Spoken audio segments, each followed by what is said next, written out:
Hello বন্ধুরা, এবার আমরা শুরু করছি ক্লাস 6-এর কোষে দেখি 1.5-এর কিছু অঙ্ক। তো সেই অঙ্কগুলো করতে গিয়ে আমরা এবার আসছি এই পার্টে বৃত্ত সম্পর্কে ধারণা। প্রথমে আমরা বৃত্ত জিনিসটা কীরকম, তো সেটাকে আমরা আঁকছি। দেখো বৃত্তটা কি, যে প্রথমে কোনো একটা বিন্দু নিলাম, এই বিন্দু থেকে যে কোনো ব্যাসার্ধে একটা 2 সেমি, 3 সেমি, 4 সেমি সরলরেখাংশ নিয়ে আমরা এইভাবে একটা গোলাকার চিত্র অঙ্কন করব। তো এটা হচ্ছে আমাদের বৃত্ত। তো এই বৃত্ত যখন অঙ্কন করব, তার বৃত্ত কাকে বলবো? দেখো প্রথমে তাহলে এই বিন্দুটা ধরো নাম দিলাম ও নাম দিলাম, তার ও বিন্দু, তার বৃত্ত কাকে বলবো না? কোনো সমতলে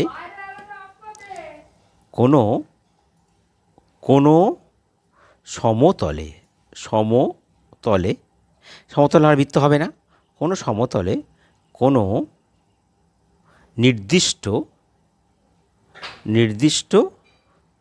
নির্দিষ্ট বিন্দুকে ঘিরে সমান দূরত্বে যে গোলাকার বা বক্রাকার গোলাকার চিত্র আঁকা হয় তাকে বৃত্ত বলে। তাহলে কি বললাম? যে কোনো সমতলে কোনো বিন্দুকে ঘিরে, মানে চারদিকে সমান দূরত্বে, অর্থাৎ এখান থেকে এই দূরত্ব যতটা, এখানে এই দূরত্ব ঠিক ততটা, সমান দূরত্বে যে গোলাকার চিত্র আঁকা হয় তাকে বলা হয় বৃত্ত। এইবার এই বৃত্তের বিভিন্ন অংশ দেখো। প্রথমে আমরা যদি এটাকে জুড়ে দিই, এই অংশটাকে, যে কোনো অংশ, তো এটা এখান থেকে এইভাবে জুড়ে দিলাম। তাহলে এটাকে যদি এ দিই, এটা ধরো বি মনে করলাম, তাহলে এখানে ও এ হলো ব্যাসার্ধ, এই ও এ ব্যাসার্ধ, ও বিও ব্যাসার্ধ, আবার এটাও ব্যাসার্ধ। আর যখন কেন্দ্র থেকে উভয় দিকে যাবে তখন ব্যাস। তাহলে আমাদের ব্যাসার্ধ কোনটা? তাহলে এটা হচ্ছে ব্যাসার্ধ হচ্ছে, এটা হচ্ছে আমাদের ব্যাসার্ধ। অর্থাৎ ব্যাসার্ধ সমান হচ্ছে ও এ হতে পারে, আবার ও বি হতে পারে। আচ্ছা, এবার ব্যাস কোনটা হবে না? এ বি হলো ব্যাস, অর্থাৎ এ বি পুরোটাই হলো ব্যাস। আর পরিধি হচ্ছে, এটাকে বলছি আমরা পরিধি, এই গোলাকার অংশটাকে বলছি আমরা পরিধি। তা পরিধি তুমি যদি নাম দিয়ে দাও, তাহলে এ বি, এটা ধরো এখানে ডি নাম দিতে পারো, এ ডি বি সি, ধর সি। তাহলে পরিধি আমরা বলতে পারি কি না? পরিধি এ ডি বি সি এ, অর্থাৎ এখান থেকে পুরোটাই হলো আমাদের পরিধি। তাহলে এইবার আমরা শিখব যে ব্যাস এবং ব্যাসার্ধ আমরা কীভাবে দেখো। তো আমরা যদি ও এ ব্যাসার্ধ হয়, তাহলে ও বি হচ্ছে ব্যাস। তাহলে সাধারণত ব্যাসার্ধ ইন্টু সমান 2 ইন্টু ব্যাসার্ধ সমান হচ্ছে ব্যাসের অর্ধেক, ব্যাস তার অর্ধেক। আর ব্যাস সমান তাহলে কী হবে? তাহলে ব্যাস সমান হচ্ছে 2 গুণিতক ব্যাসার্ধ, অর্থাৎ ব্যাসার্ধ হচ্ছে ব্যাসের অর্ধেক, আর ব্যাস হলো ব্যাসার্ধের দ্বিগুণ। তো এইবার আমরা এই চ্যাপ্টারের অঙ্কগুলো শুরু করব, ঠিক আছে? এবার দেখো, আমরা কোষে দেখি 1.5-এর 6-এর অনুশীলনীর 1-এর অঙ্কটা শুরু করছি। দেখো এখানে কি বলেছে, যে কোণগুলি ঠিক করে লেখার চেষ্টা করি। আমরা এখানে 12 degree, 22.5 degree, 180 degree, 179 degree, 100 degree, এই কোণগুলো দেওয়া আছে। এই কোণগুলো কোন কোণে পড়বে সেটাকে আমাদের লিখতে হবে। দেখো প্রথমে দেখো আমি লিখে নিয়েছি সব কোণগুলো: সূক্ষ্মকোণ, সমকোণ, সরলকোণ, স্থূলকোণ। প্রথমে দেখো 12 ডিগ্রি, তার 12 ডিগ্রি মানে কি 90 ডিগ্রি থেকে কম, তাহলে সূক্ষ্মকোণ, তাহলে সূক্ষ্মকোণের ঘরে পড়বে 12 ডিগ্রি। 22.5 মানে 22.5 ডিগ্রি, তা 22.5 মানে 90 ডিগ্রি থেকে কম, এক সমকোণ ছোটো, তাহলে এটাও পড়ে যাবে সূক্ষ্মকোণের ঘরে 22.5 ডিগ্রি। 180 ডিগ্রি, তার মানে 2 সমকোণ অর্থাৎ সরলকোণ, তাহলে এটা হচ্ছে 180 ডিগ্রি পড়লো সরলকোণের ঘরে। 179 ডিগ্রি, তো 179 মানে কি 190 ডিগ্রি থেকে বড়, এক সমকোণের থেকে বড় আর 2 সমকোণ থেকে ছোট, তা সেটা কি স্থূলকোণ, তাহলে এটা স্থূলকোণ হলো 179 ডিগ্রি। এবার দেখো 100 ডিগ্রি, 100 ডিগ্রি মানে কত 90 থেকে বড়, এক সমকোণ থেকে বড়, তাহলে আমাদের হয়ে যাচ্ছে কি স্থূলকোণ, তা এটাও স্থূলকোণে পড়ছে 100 ডিগ্রি। 39 ডিগ্রি, তাকে 39 ডিগ্রি দেখো এটা তো 90 থেকে কম, তাই এটাও কিন্তু সূক্ষ্মকোণের ঘরে পড়ে যাচ্ছে। আচ্ছা 90 ডিগ্রি, 90 ডিগ্রি মানে সমকোণ বা এক সমকোণ 90 ডিগ্রি। 69 ডিগ্রি, 69 ডিগ্রি মানে কি এটা হচ্ছে 90 থেকে ছোটো, তাহলে এক সমকোণ এই সূক্ষ্মকোণ, তাই এটা হচ্ছে সূক্ষ্মকোণের ঘরে পড়ে যাচ্ছে। সবার শেষে দেখো 91 ডিগ্রি, তো 91 ডিগ্রি যদি হয় 90 থেকে বড়, তাহলে 90 থেকে বড় মানে 91, তাহলে সে কোথায় পড়ছে স্থূলকোণে পড়ে যাচ্ছে 91 ডিগ্রি। তাহলে এইভাবে আমরা এই কোণের প্রথম অঙ্কটা করলাম। দেখো এবার 2 অঙ্কটা কী বলছে, সরল কোণ সমান সমান 2 ইন্টু ড্যাশ, আর তাই বলছে তাই সরল কোণ সমকোণের দ্বিগুণ।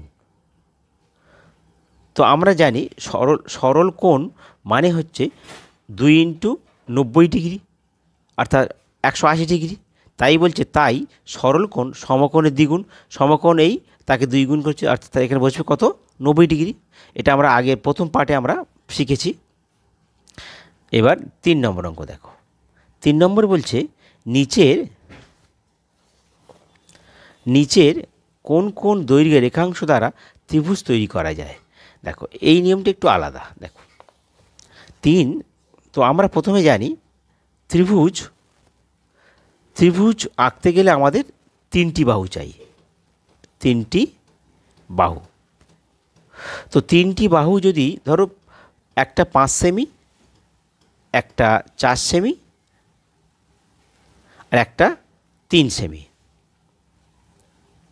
তাহলে ধরো আমি একটা ত্রিভুজ আঁকতে গিয়ে দেখছি 3টে বাহু হলে ত্রিভুজ হবে, কিন্তু প্রকৃতপক্ষে 3টে বাহু থাকলেই ত্রিভুজ হবে না হতে পারে। কীরকম দেখো, ধরো আমি একটা ত্রিভুজ আঁকছি এই, আর একটা ত্রিভুজ একটা বাহু আঁকলাম এই, আর একটা বাহু এখানে আঁকতে গিয়ে এখানে কিন্তু আমার এখানে আসছে না। তা সেক্ষেত্রে ত্রিভুজ কাকে বলে আমরা জানি যে 3টি বাহু দ্বারা সীমাবদ্ধ সমতলিক চিত্রকে, 3টি বাহু দ্বারা সীমাবদ্ধ হয়নি, তাই ক্ষেত্রে ত্রিভুজ হবে না।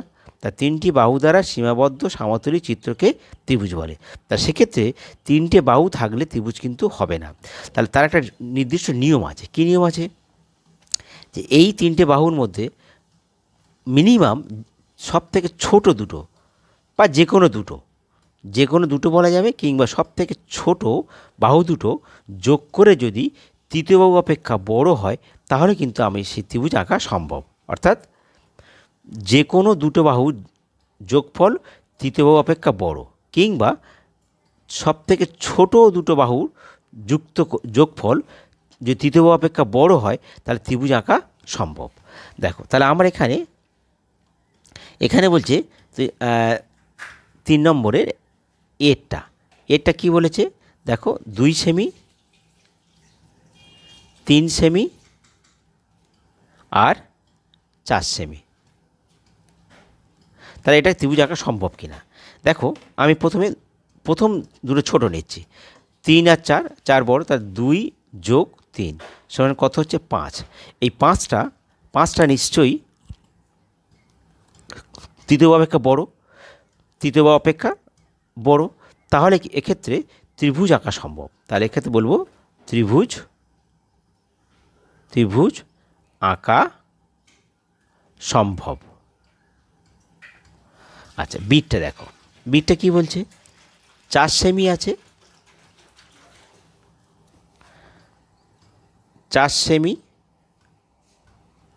3 সেমি আর 7 সেমি। তো এদের মধ্যে সবথেকে ছোটো কোনটা, দুটো, 4 আর 3, 7 বড়।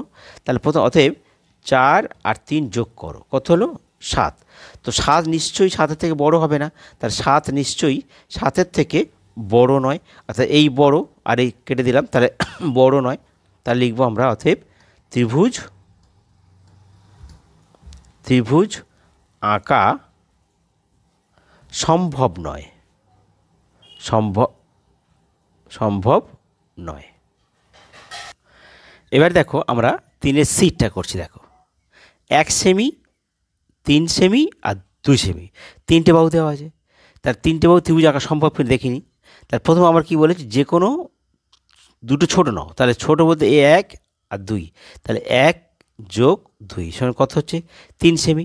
সেই 3টা কি তৃতীয় বাহু মানে 3, এটা এর থেকে কি বড় হবে কি, 3-এর থেকে এই 3টা নিশ্চয়ই 3-এর থেকে বড় নয়, তাহলে বড় নয়, এটা বড় নয় চিহ্ন। তাহলে আমরা বলবো অতএব ত্রিভুজ আঁকা সম্ভব নয়, ত্রিভুজ আঁকা সম্ভব নয়। এবার দেখো 3-এর ডিটটা, তো ডিটটা কিন্তু বলেছে যে নিজে বসিয়ে নাও। হ্যাঁ দেখো বলছে এত সেমি, এত সেমি, এত সেমি, অর্থাৎ নিজে বসে, ধরো আমার নিজে যা খুশি একটা বসিয়ে নিলাম। ধরো 4 সেমি, 6 সেমি আর 12 সেমি। তা দেখো এখানে 4 আর 6 সবচেয়ে ছোটো, তাহলে 4 যোগ 6 সমান কত হচ্ছে 10। নিশ্চয়ই এই 10টা 12 থেকে বড়, কারণ তৃতীয় 12 থেকে বড়। তাহলে এক্ষেত্রে ত্রিভুজ আঁকা সম্ভব, ত্রিভুজ আঁকা সম্ভব, এটা আমাদের উত্তর। এবার আমরা যাব 4-এর দাগে, দেখো 4-এর দাগে কি বলেছে, বলেছে সূক্ষ্মকোণী ও স্থূলকোণী ত্রিভুজ কাকে বলে লিখি এবং ছবি এঁকে চাঁদার সাহায্যে কোণগুলো মাপি। ঠিক আছে, তার প্রথমে আমরা সূক্ষ্মকোণী ত্রিভুজ লিখছি, সূক্ষ্মকোণী, সূক্ষ্মকোণী ত্রিভুজ। তো প্রথমে সূক্ষ্মকোণী ত্রিভুজ কাকে বলি, আমরা জানি যে ত্রিভুজের 3টি কোণ সূক্ষ্মকোণ, অর্থাৎ যে ত্রিভুজের 3টি কোণ, 3টি কোণের পরিমাপ,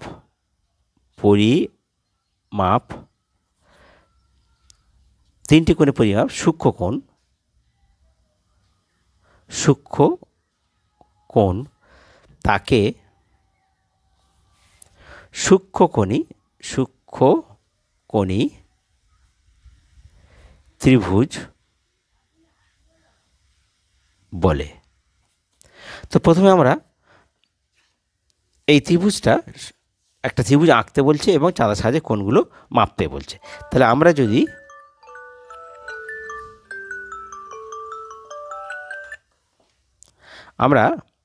সেই ত্রিভুজটাকে আঁকছি, প্রথমে যে সূক্ষ্মকোণী ত্রিভুজ, 3টে কোণ সূক্ষ্মকোণ।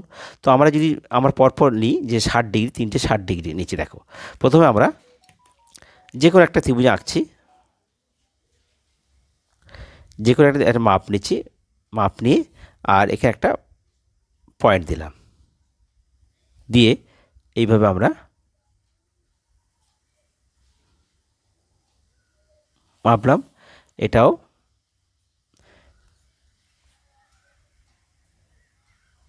মাপলাম।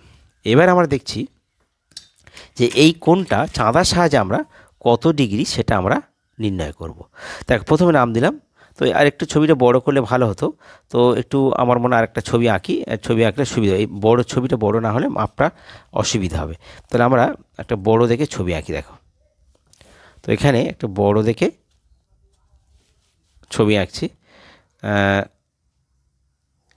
এই এখানে মাপ দিলাম,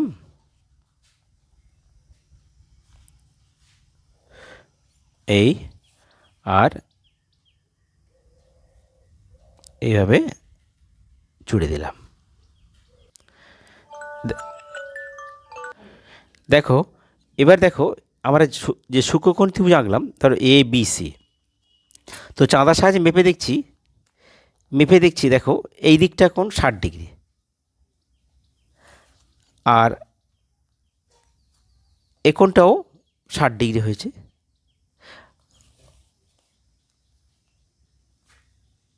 এই কোণটা মাপেও 60 ডিগ্রি হয়েছে। তাহলে সেক্ষেত্রে আমরা এটা বলবো একটা সূক্ষ্মকোণী ত্রিভুজ, কারণ তিনটে কোণের মান সূক্ষ্মকোণ এখন 180 ডিগ্রি, এটা সূক্ষ্মকোণী ত্রিভুজ। এবার আমরা চলে যাব 4-এর স্থূলকোণী ত্রিভুজ। স্থূলকোণী ত্রিভুজ। স্থূলকোণী ত্রিভুজ মানে কি? যে ত্রিভুজের একটি কোণ স্থূলকোণ, স্থূলকোণ মানে কত? 190 থেকে বড়। তাহলে যে ত্রিভুজের একটি কোণ স্থূলকোণ তাকে স্থূলকোণী ত্রিভুজ বলে।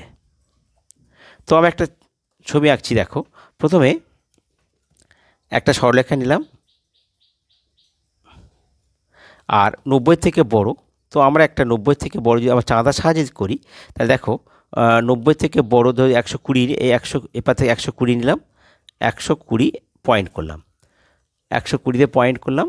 তো এবার 120 পয়েন্ট করে এটাকে আমরা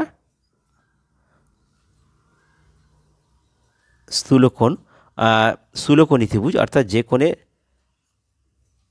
আমরা 190 থেকে বেশি আসবে। তাহলে এবার এই দুটো পয়েন্ট যোগ করে দাও।